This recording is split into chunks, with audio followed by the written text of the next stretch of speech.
আজকে আলোচনা করব ফ্যাব্রিক ইন্সপেকশন। ইন্সপেকশনের শিক্ষা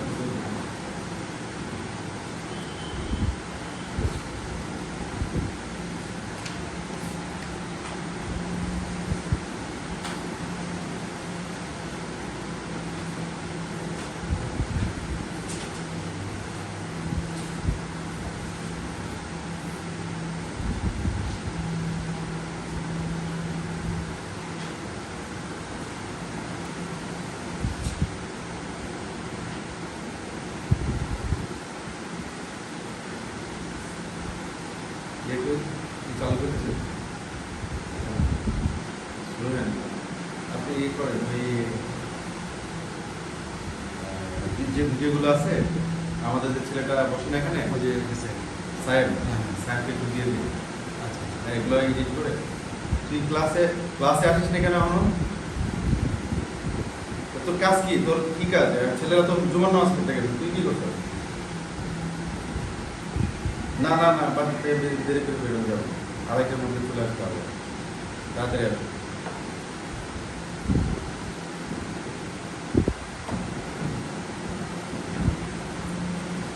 ফ্যাব্রিক ইন্সপেকশন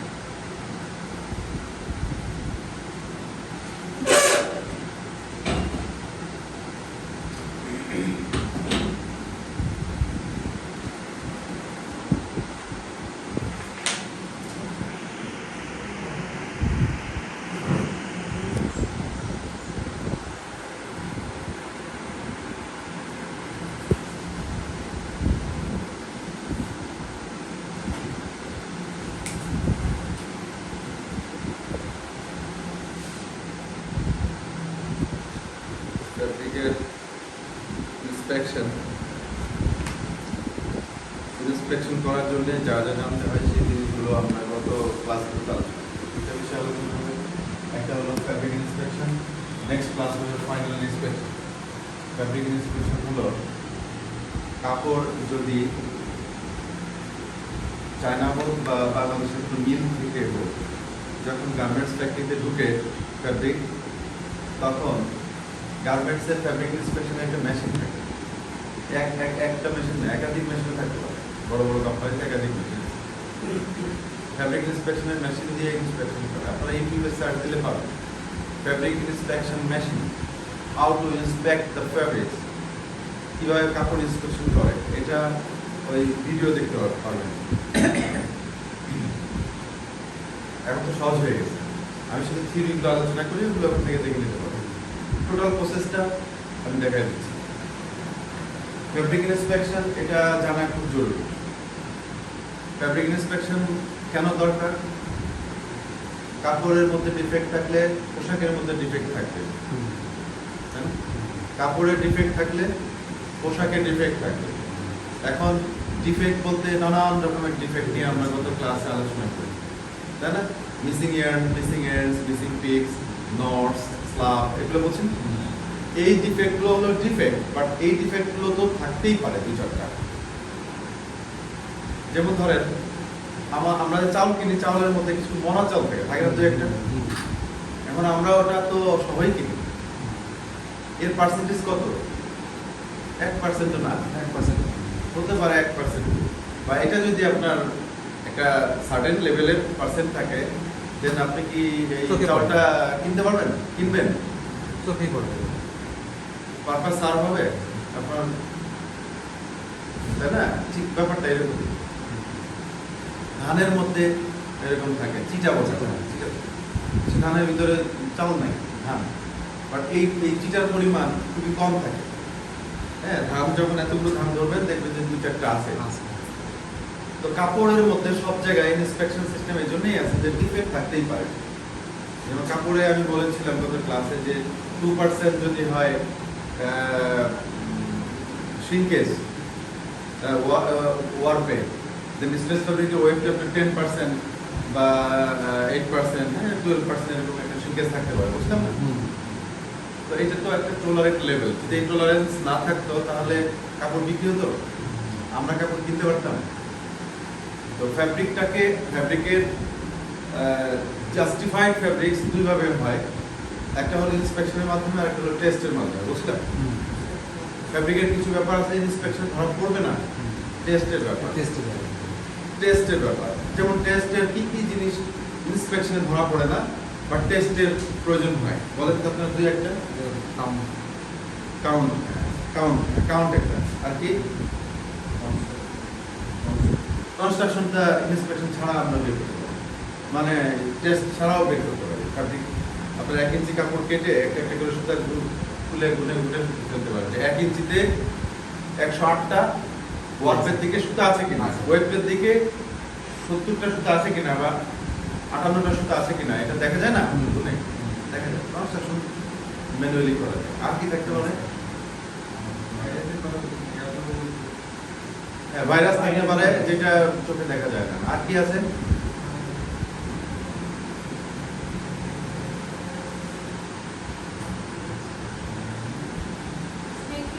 শ্রিঙ্কেজ, সংকোচন। শ্রিঙ্কেজটা ইন্সপেকশনে ধরা পড়বে না, টেস্টের ব্যাপার। শ্রিঙ্কেজটা টেস্টের ব্যাপার, টেস্ট ছাড়া শ্রিঙ্কেজ বোঝা যাবে না। সেই টেস্ট আপনি ডায়াগনোসিসে টেস্ট করতে পারেন, অথবা ওই যেভাবে দেখাই দিলাম গত ক্লাসে, যে ব্ল্যাঙ্কেটগুলো টুকরা করে কেটে সেলাই করে ওয়াশ করে দিয়ে আসেন। ওয়াশ করলে বোঝা যাবে যে এটা ডোমেস্টিক ওয়াশ, অর্থাৎ বাসা বাড়িতে যে ওয়াশ করা হয় সেই ওয়াশের সময় কত পার্সেন্ট কাপড় শ্রিঙ্কেজ করতে পারে, আমরা এটা আগে দেখে নিতে পারি। তো বিষয় হলো কাপড়টাকে জাস্টিফাই করার জন্য প্রসেস হচ্ছে দুইটা, যে এই কাপড় চলবে কি চলবে না এটাকে যাচাই করার জন্য দুইটা ওয়েতে আমরা আগাই। একটা হলো ইন্সপেকশন, দর্শনদারি, চোখে দেখে যে চোখে দেখায় ঠিক আছে কিনা, চোখে দেখায় যদি ঠিক থাকে তখন টেস্ট দিতে হবে, এর ডায়াগনোসিস দেখতে হবে যে এর আরো যে ব্যাপারগুলো আছে তার ঠিক আছে কিনা, কি কি কাউন্ট ঠিক আছে কিনা, ওয়েট ঠিক আছে কিনা, তারপরে আপনার কি বলে ওখানে ফ্যাব্রিক ইন্সপেকশনের ওখানে একটা মিস্টেক লেখা হয় নাই, এখন লিখে ফেলি, এখন মনে পড়লো না। জিএসএম মিস্টেক যেটা সেটাও নাই, জিএসএম মিস্টেকটা করে নাই, ফ্যাব্রিক ফল্টের মধ্যে, হ্যাঁ ফল্টের মধ্যে এই কথাটা লাগে।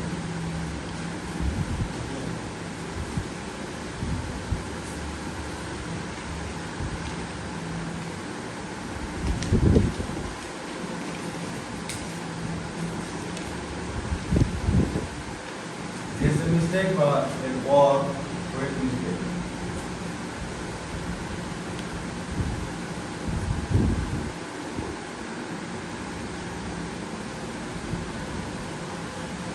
জিএসএম কি হয়? গ্রাম পার, এটা হলো পার স্কয়ার মিটার। সংক্ষেপে লেখা হয়, এভাবে লিখতে পারেন গ্রাম পার স্কয়ার মিটার অথবা জিএসএম। গ্রাম পার স্কয়ার মিটার, প্রতি স্কয়ার মিটার। স্কয়ার মিটার মানে কি? এদিকে 1 মিটার, এদিকে 1 মিটার, তাই তো? আর এই কাপড়টার এদিকে 1 মিটার,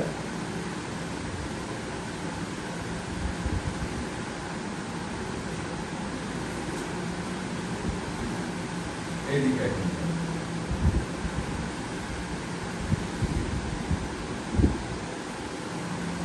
তাহলে এটা কত হলো? 1 মিটার ইনটু 1 মিটার, ঠিক আছে? 1 স্কয়ার।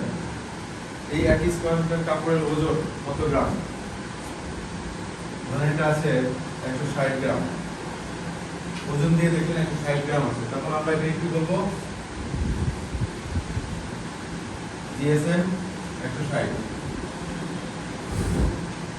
বাংলাদেশের যে টি শার্ট, আমরা যে টি শার্ট পরি বা টি শার্ট মেক করি, আপনি যেটা পরেছেন সেটা বোধহয় 180 জিএসএম হবে। হ্যাঁ, টি শার্ট গুলো হয় 160 জিএসএম বা 180 জিএসএম। এখন বাইরের রিকোয়ারমেন্ট হলো 160 জিএসএম, বাট যে কাপড় দিয়ে টি শার্টটা তৈরি করেছে ফ্যাক্টরি, দেখা গেল এটা আছে 180 জিএসএম, গ্রাম পার স্কয়ার মিটার। এই কথাগুলো কি বোঝা গেছে? হ্যাঁ হ্যাঁ। গ্রাম পার স্কয়ার মিটার, সংক্ষেপে বলা হয় গ্রাম পার স্কয়ার মিটার। এটাকেই শাব্দিকভাবে বলা হয় জিএসএম। জিএসএম 1 স্কয়ার মিটার কি? এদিকে 1 মিটার, এদিকে 1 মিটার, এটাকে বলা হয় 1 square metre, square 1 square metre. তো বাইরের রিকোয়ারমেন্ট ছিল যে 1 স্কয়ার মিটারে 160 গ্রাম ওজন হতে হবে, তাকে বলা হয় 160 জিএসএম। বাইরের রিকোয়ারমেন্ট ছিল 160 জিএসএম, কিন্তু যদি হয়ে যায় 180 জিএসএম, ওজন দিয়ে দেখলেন এটা আছে 180 জিএসএম, তখন আমরা কি বলবো এটাকে? GSM mistake. জিএসএম মিস্টেক বা ওয়েট ওয়েট মিস্টেক। মিস্টেক। ঠিক আছে, যে ওয়েট থাকার কথা ছিল, যেমন আমি যে পাঞ্জাবিটা পরছি এটা 105 জিএসএম, এই কাপড়টা 105 জিএসএম, এটার বাইরের রিকোয়ারমেন্ট ছিল। এখন এটা যদি চায়না থেকে কাপড় আসছে, আসার পরে মেপে দেখলাম 115 জিএসএম আছে, কাপড়টা মোটা হয়ে গেল না? অথবা 95 জিএসএম আছে, 10 জিএসএম কমে গেল। কমে গেলে তো সমস্যা নেই, কেন সমস্যা? আরো বেশি হালকা কেন হালকা হইলে হবে? আমার বাইরের তো মোটা দিয়েছে। ও হ্যাঁ, বলতেছে, বুঝতে পারছেন? 105 এর জায়গায় 95 হতে পারে। জিএসএম এর একটা টলারেন্স আছে। এখন জিএসএম এর টলারেন্সটা কি?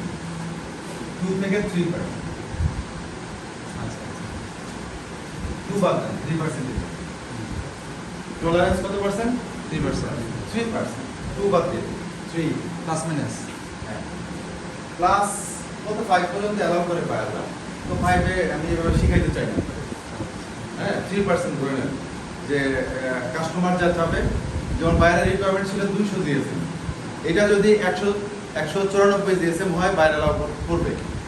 200 জিএসএম এর জায়গায় 200 জিএসএম হলো বাইরের রিকোয়ারমেন্ট। 3% কম বেশি হলে, প্লাস মাইনাস হলে যদি অ্যালাউ হয়, তাহলে কি বোঝায় যে 194 অ্যালাউ, তাই না? অথবা 206 জিএসএম যদি পাওয়া যায়, এটাও অ্যালাউ, এটাও অ্যালাউ, এটাও অ্যালাউ। রিকোয়ারমেন্ট ছিল কত? এটা বুঝা গেছে? 3%। কি বুঝতেছেন? জিএসএম কি? গ্রাম, গ্রাম কি? গ্রাম পার স্কয়ার মিটার। আড়াইটাই ক্লাস, আড়াইটা আসতে হবে। 5 মিনিট পরে আমি ক্লাস করছি। 5 মিনিট হলো ওই আনফর্চুনেটলি রাস্তাঘাটে অনেক সময় হতে পারে না। আর যারা উত্তরের মানুষ তাদের তো কোনো কনসিডার নেই। এটা সুইং ফর্ডের লাস্ট ওয়ার্ড ছিল। আমরা এখন ফ্যাব্রিক ইনস্পেকশন করি।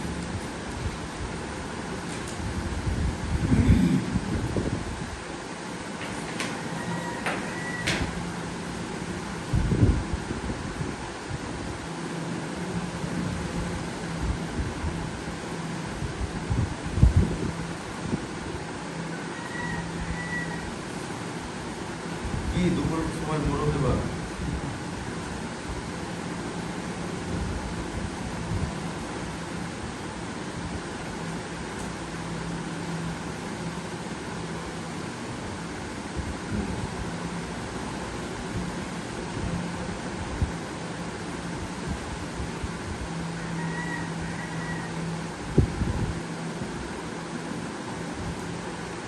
দেখুন এখানে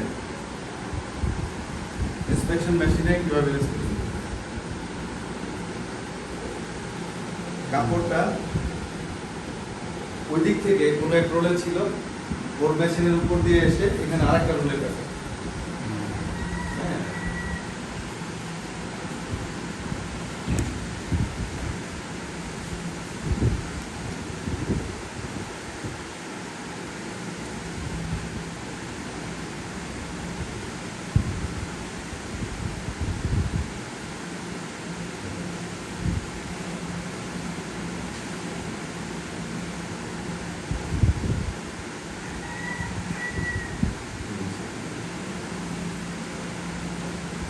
ফ্যাব্রিক যখন ইন্সপেকশন হয়, কাপড়টা এভাবে বাঁকা করে মেশিনের উপর থাকে। হ্যাঁ, ঠিক আছে, এখানে একটা রোলে পেছানো, ধরেন একটা রোল, এটার মধ্যে কাপড়টা পেছানো। মেশিনের নিচে এই যে মেশিনটা দেখতেছেন, এই এই যে এরিয়াটা, এর নিচে আপনার কার্বন, আপনার এক্সরে আছে না, এক্সরেটা চেক করার জন্য যে ফাইবারটা ইউজ করা হয় এই সাইডে লাইট দিয়ে, যেমন এই বোর্ডটার পিছনে যদি লাইট দেওয়া হতো আর এখানে কাপড়টা দিলে কাপড়টা বোঝা যাবে যে কাপড়ের মধ্যে কোনো ডিফেক্ট আছে না। ঠিক একই ব্যাপার, এই যে ফ্যাব্রিকের এই মেশিনের ভিতরে মেশিনের নিচে এরকম একটা লাইট লাইট থাকে। আর একটা গ্লাস একদম দেখা যায়, যখন ফ্যাব্রিকটা এরকম আসতে থাকে দেখা যায় কাপড়ের মধ্যে কোথায় কি আছে দেখা যায়, এবং কি কি আছে কি কি থাকতে পারে, যে ডিফেক্টগুলো থাকতে পারে সেগুলো আমি গত ক্লাসে আলোচনা করেছি। এখন এটা নিয়ম কি, আমরা ফ্যাব্রিক ইন্সপেকশনটা করব, আমরা কোন ফর্মুলায় করব? ফ্যাব্রিক ইন্সপেকশন তো আপনার ইচ্ছা মতো করলে হবে না। ফ্যাব্রিক ইন্সপেকশনের ইন্টারন্যাশনাল একটা রুলস আছে, ইন্টারন্যাশনাল একটা নিয়ম আছে, সেই নিয়মকে আমরা ফলো করব। ওই নিয়মটাকে বলা হয় 4 পয়েন্ট সিস্টেম। আজকে ক্লাস থেকে বেরিয়ে যাওয়ার পরে কেউ আপনাকে জিজ্ঞেস করতে পারে যে 2 মাস হয়ে গেছে ক্লাস করতেছো, সে বলো তো 4 পয়েন্ট সিস্টেম কি, বা কাপড়ের ইন্সপেকশন করে কোন সিস্টেমে, বলতে পারে? এই জন্য প্রত্যেকটা ক্লাসের প্রত্যেকটা শব্দ খুব ইম্পর্টেন্ট। এখানে টেকনিক্যাল ক্লাস 6 মাস 6 বছর না, আমরা 6 বছর 8 বছর মানে ইন্টারমিডিয়েটের পর 8 বছর লাগছে না আমার মাস্টার্স কমপ্লিট করতে। কি শিখছি আমি নিজেও জানি, আমাকে আমি বলি সেম 8 বছর আমি কি শিখছি আমি নিজেও জানি। এই 6 মাস খুব ইম্পর্টেন্ট।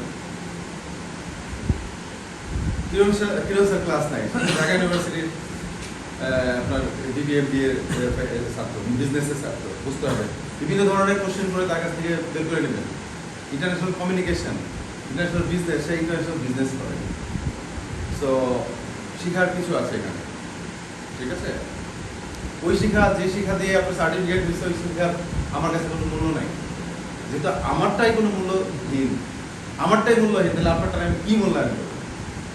হ্যাঁ, আমাদের এলাকার সবচেয়ে ভালো ছাত্র, ব্রিলিয়ান্ট, হ্যাঁ, শহীদুল ইসলাম সেন্টু, সে আমার অফিসের অ্যাকাউন্টস ম্যানেজার এখন। তো ফিজিক্সে honours masters all first class সব। তো ফিজিক্সে পড়ে কেউ অ্যাকাউন্টসে চাকরি করে? বাংলাদেশ না, মাল্টিনেশনাল একটা কোম্পানিতে ছিল নোভার্টিসে রিজিওনাল ম্যানেজার। কিন্তু আনফর্চুনেটলি নোভার্টিস থেকে একসাথে অনেকজনের চাকরি চলে গেল, হ্যাঁ, ওরও চলে গেছে।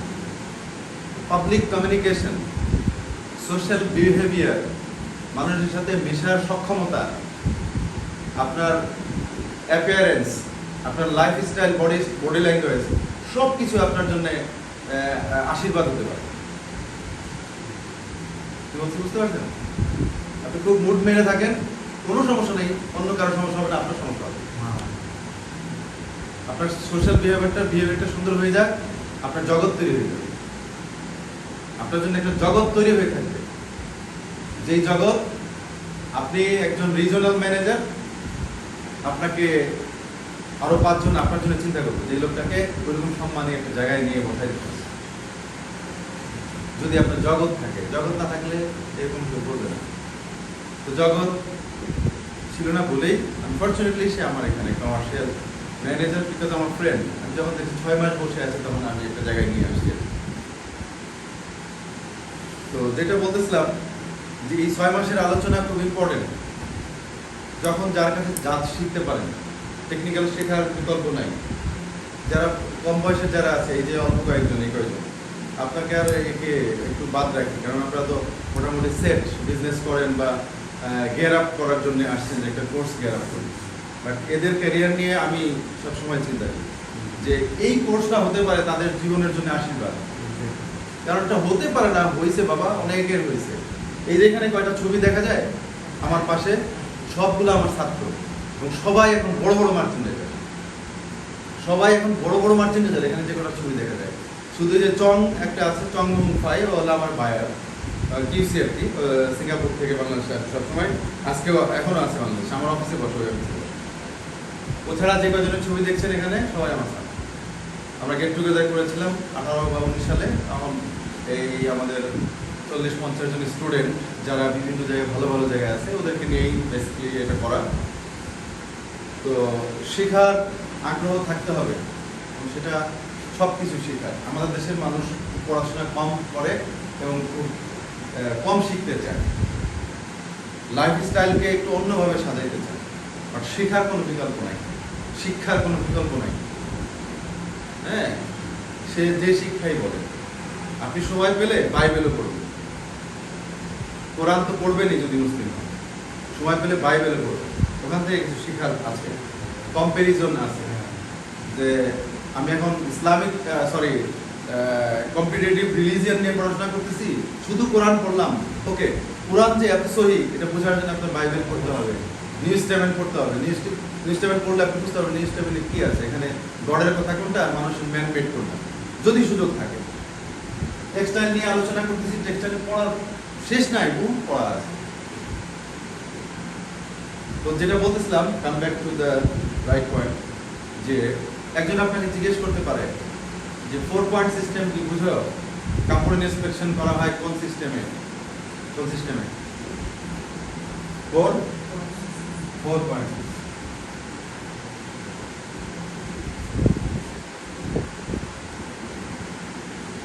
এখন একটা কথা বলি, যেটা লিখেও রাখতে পারেন না লিখতে পারেন, বলতে পারেন 4 পয়েন্ট সিস্টেম কেন? এই সিস্টেম যেহেতু লেখা শব্দটা, তো আরো অনেক সিস্টেম থাকতে পারে। হ্যাঁ ছিল, ওয়ার্ল্ডে 3টা সিস্টেম ইন্সপেকশন হইতো, বাট ওই 2টা সিস্টেমের বিলুপ্তি হয়ে গেছে। যখন জ্ঞান বিজ্ঞানের উন্নতি হয়েছে তখন ওই 2টা সিস্টেম ভ্যানিশ হয়ে গেছে। শুধুমাত্র আগে ছিল 4 পয়েন্ট সিস্টেম, 10 পয়েন্ট সিস্টেম,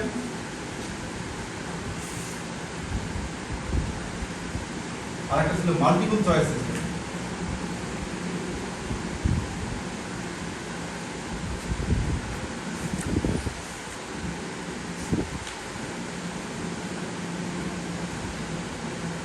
এই 2টা সিস্টেম এখন চলে না।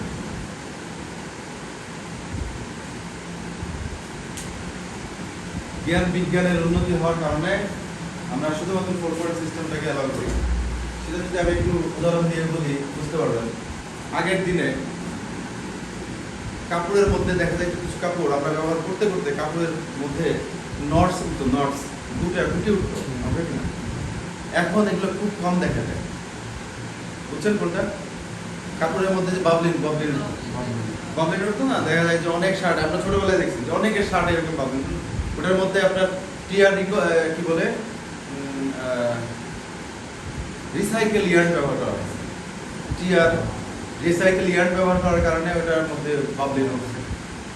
ওটা হওয়ার কথা ছিল পকেটিং, লাইনিং ফ্যাব্রিক হিসাবে দিয়ে শার্ট বানাইছে, হয়ে গেছে।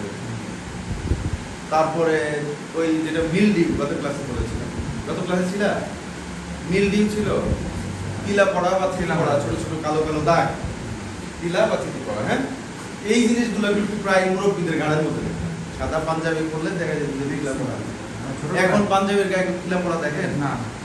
আরে বাবা, এখন বৃষ্টি নামলেও তিলা পড়ে না, ঘামলেও তিলা পড়ে না, কারণ কাপড়টাকে ওইভাবে ট্রিটমেন্ট করা।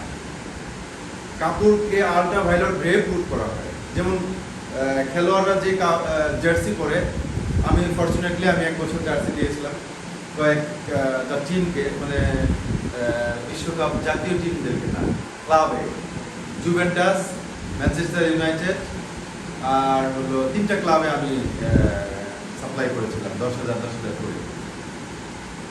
দর্শক গ্যালারিতে দেখেন না, স্পেনে দেখবেন যে একদিকে এরা বসা, মানে দুই দিকে বসে, একদিকে লাল একদিকে সাদা। হ্যাঁ, তা থাকে না, এগুলো কোথেকে যায়? আমাদের দেশ থেকে। তো ওরা যে কাপড়টা পরে, যে জার্সিটা পরে, এটা কিন্তু 100% কি পলিস্টার, 100% অথবা 90% পলিস্টার, 10% ইলাস্টার। এখানে কিন্তু 100% পলিস্টার,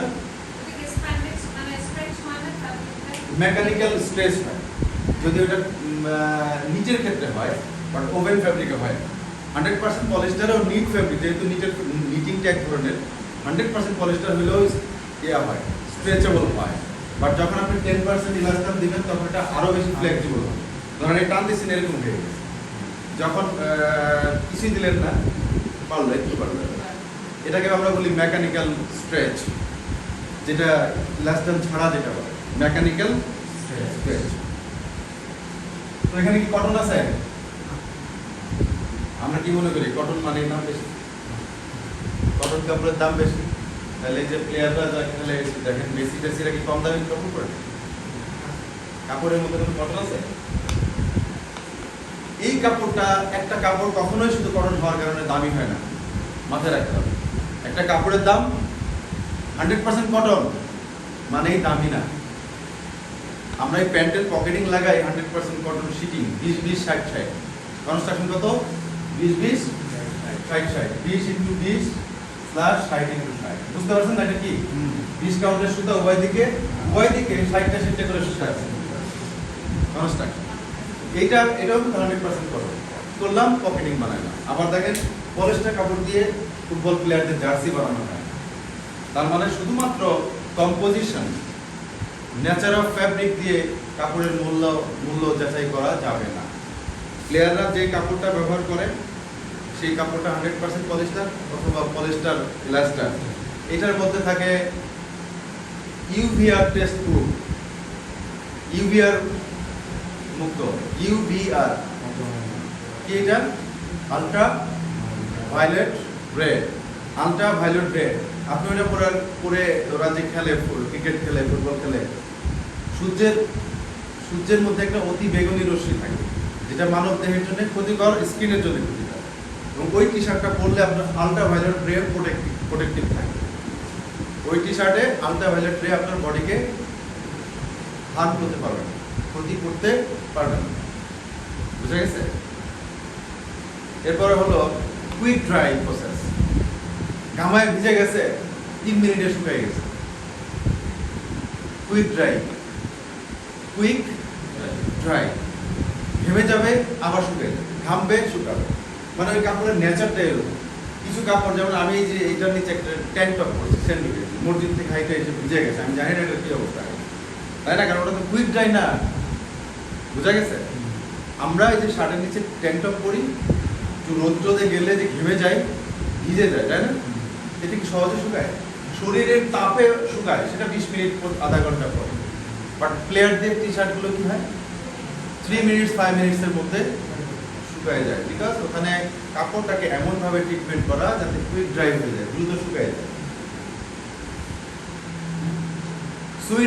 সুইটিংটাকে কমায় রাখে। ওই টি শার্ট পরলে আপনার ঘাম কম হবে।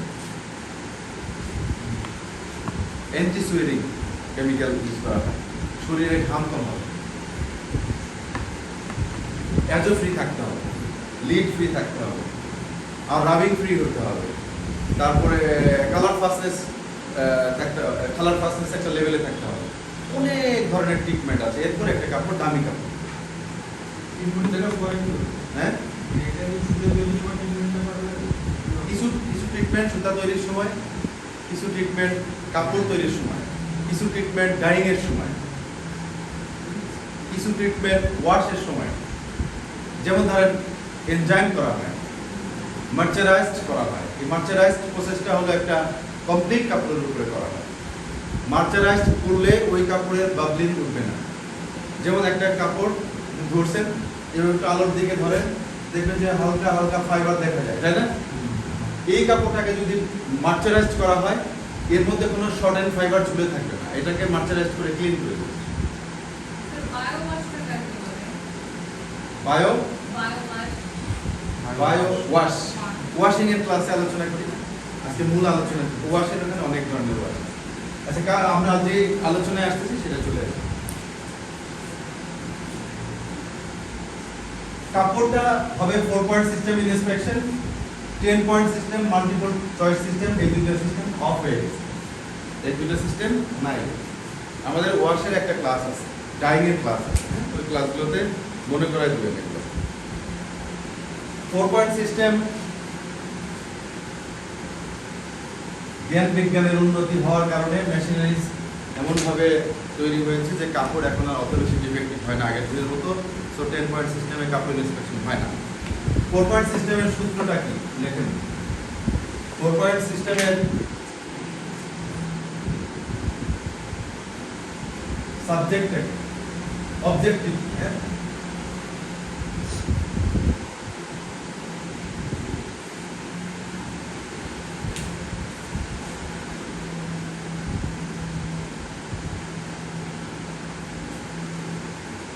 অবজেক্টিভ হলো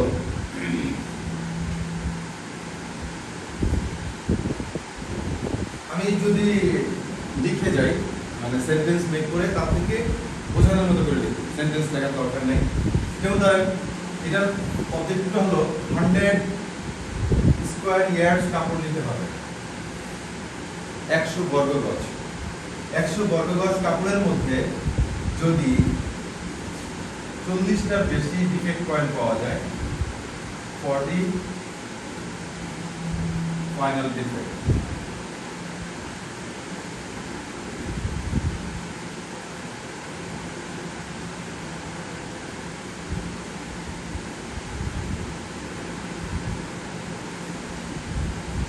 একশো বর্গ গজ কাপড়ের মধ্যে যদি 40টির বেশি ফাইনাল ডিফেক্ট পয়েন্ট পাওয়া যায়, তাহলে এই ফ্যাব্রিকটা, this fabric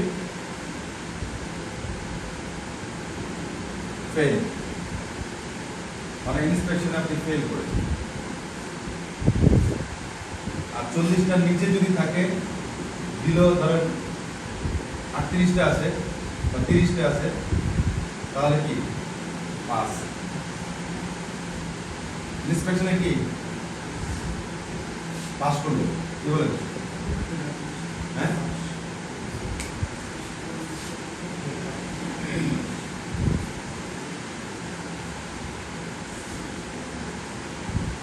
if the defect final defect point 40 or 40 above within 100 square yards fabrics, then that fabric is not allowed for next process. Or the defective points found below 40, like 38, 35, 30 or 25 like this, then definitely this fabric is allowed for next process, like cutting, sewing and fabric, garments making. I mean pass. Clear? তো আমরা এখন এই 40 পয়েন্টটা কিভাবে বের করবো? এই যে মেশিনে ঘুরবে আর আমরা দেখবো কতগুলো পয়েন্ট। এই এতটুকু তো বোঝা গেছে না যে 100 বর্গ গজ কাপড়।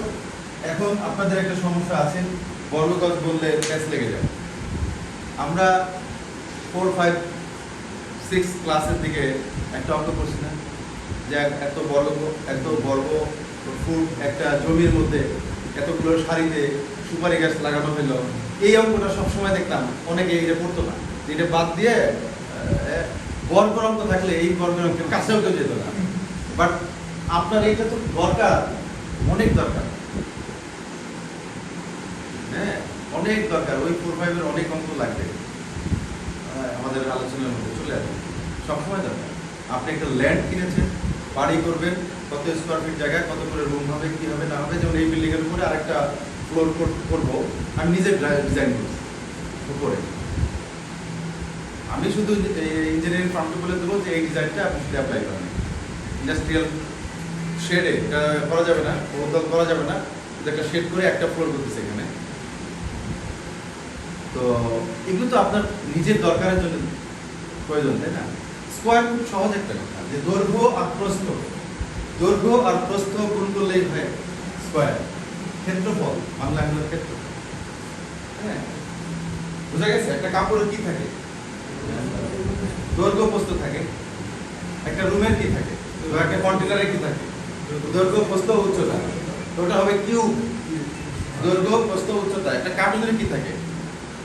দৈর্ঘ্য প্রস্থ উচ্চতা, ঠিক আছে না? বাট একটা কাগজের কি থাকে? দৈর্ঘ্য প্রস্থ।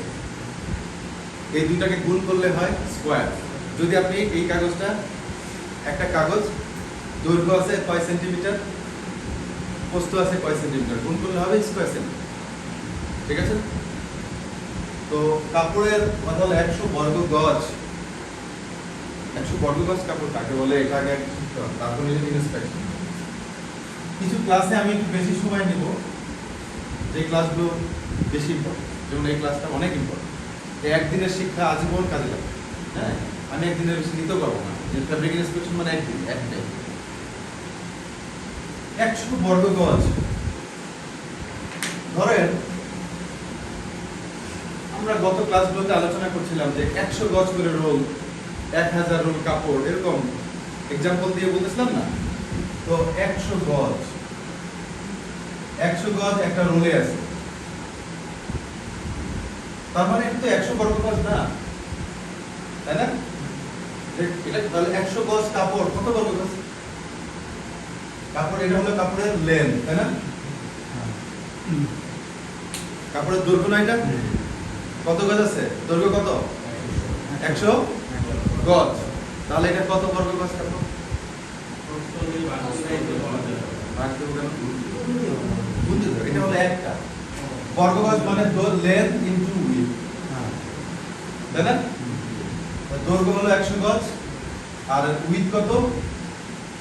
57 ইঞ্চি, 57-58 ইঞ্চি।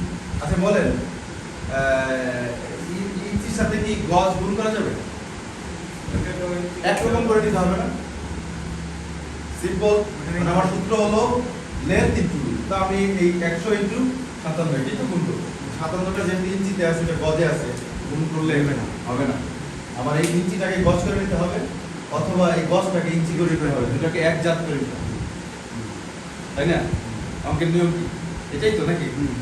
তো আমরা এখানে 57-58 একটা কাপড়ের উইডথকে কখনো আমরা একটা সংখ্যায় বলি না, দুটো সংখ্যায় বলি। কিন্তু কাজ করার সময় একটা সংখ্যা ধরেই করতে হবে, দুটোর সাথে ধরে তো কাজ করা যাবে না। 57 সবটা ধরে। তো 57 ভাগ 36 কত হয়?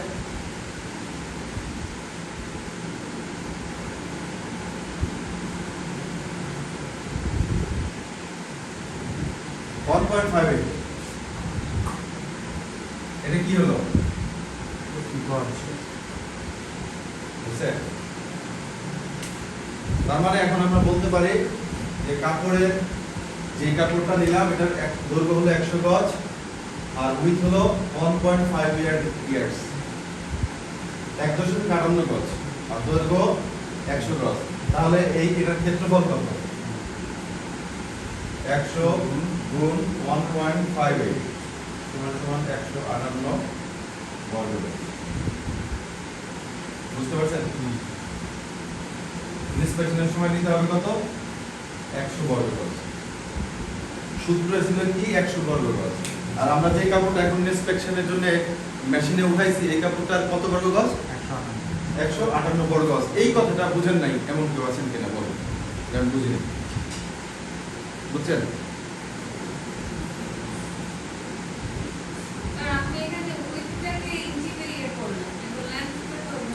হ্যাঁ, একরকম করতে হবে তো। এখানে লেন্থটা কি ছিল? গজের ইঞ্চির সাথে কি মিলবে না? গজে ছিল, লেন্থ তো গজে আছে আর উইথ আছে ইঞ্চিতে। ইঞ্চির সাথে গজ গুণ করা যাবে না, একরকম করে নিতে হবে। তো একরকম করার জন্য সহজ পন্থা হলো উইথটাকে আপনি গজ করে ফেলুন। উইথ ছিল 57 ইঞ্চি, 57 ইঞ্চি ও 1.58 গজ। 57 ইঞ্চি মানেই 1.58 গজ। একরকম করলাম কি জন্য? অঙ্ক করার সুবিধা করে। মনে আছে x square into x square,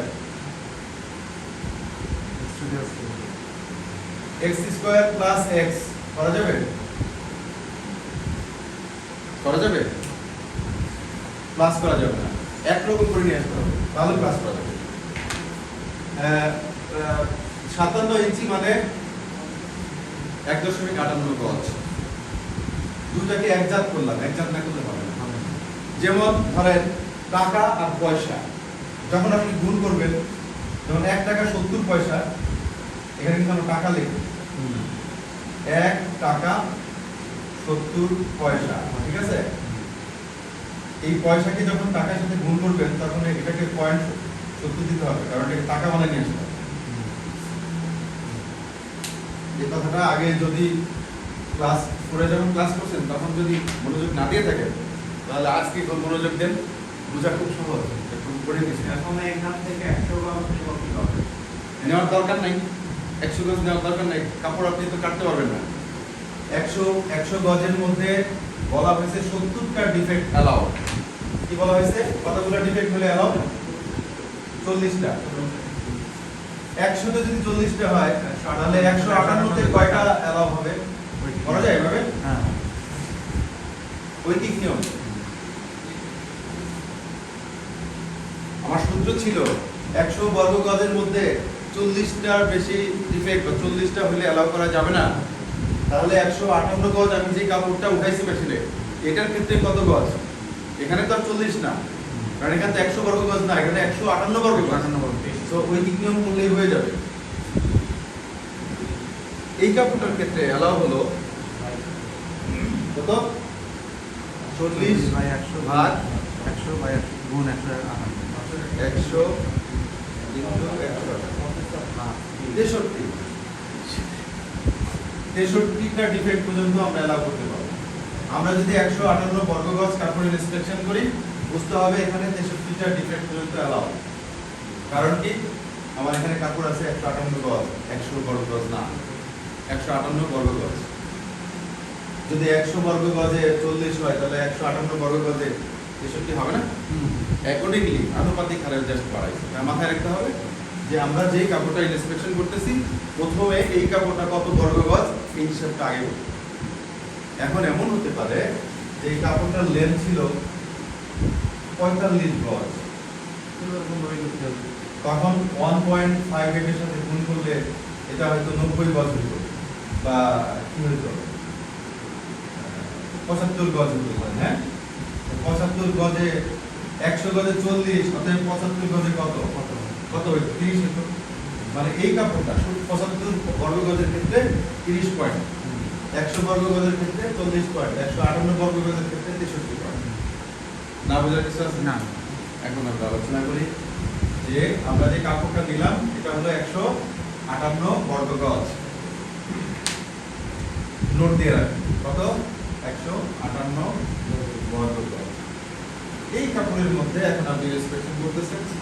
যে ইন্সপেকশন মেশিনটা আপনারা দেখলেন, এখানে একটা মোটর থাকে, এটা অটোমেটিক্যালি ওই দিক থেকে একটা রোলে কাপড় পেঁচানো আছে, দেখা যায়, ওইখান থেকে ছাড়ে আর এখানে এসে পেঁচায়। এই যে এখানে আরেকটা মানে একটা থেকে ছাড়বে আর একটার মধ্যে পেঁচাবে।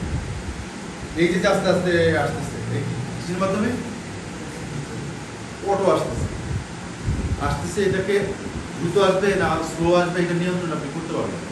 বাটন আছে, হ্যাঁ দেখা যাবে। মানে আপনি হাত দিয়ে টানবেন না, ও আস্তে আস্তে আসতে থাকবে। একটা ভিডিও দেখলেই বুঝতে পারবেন। যখন আসতেছে তখন মার্ক করবেন কোথায় কোন ডিফেক্ট আছে। না না না, মার্ক করে দিতে করতে হবে। মেশিন থামায় চক দিয়ে মার্ক করে দিতে হবে।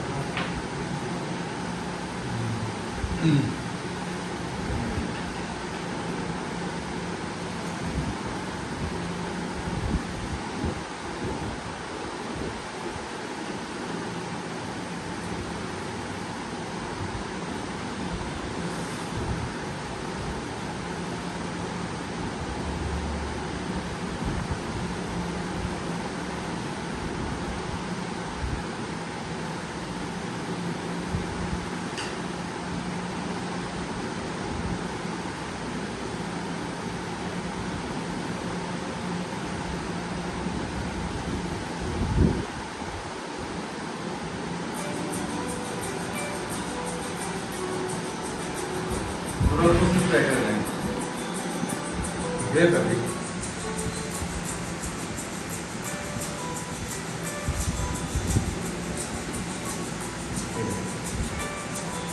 উপরে একটা রোলে ছিল, ওটা দিয়েছে, আরেকটা রোলে